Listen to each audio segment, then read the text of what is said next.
21. Being thankful. In reading the Psalms, one of the most common emphases we find is thanksgiving.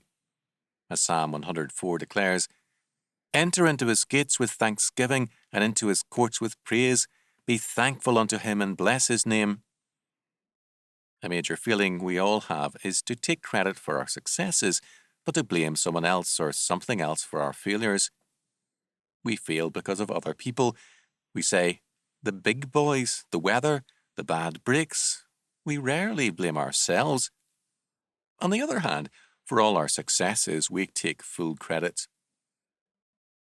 That's why the scriptures stress giving thanks, gratitude in prayer, and seeing God as the source of our prospering.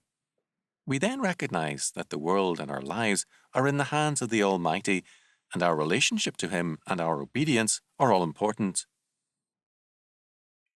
The precondition of giving thanks with sincerity is always humility. St. Paul tells us, quote, "For who maketh thee to differ from another? And what hast thou that thou didst not receive? Now, if thou didst receive it, why dost thou glory as if thou hadst not received it?" 1 Corinthians 4:7.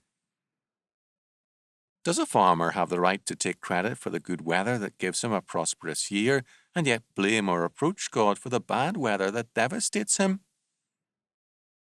Being thankful means knowing who is on the throne of the universe. It means knowing who God is,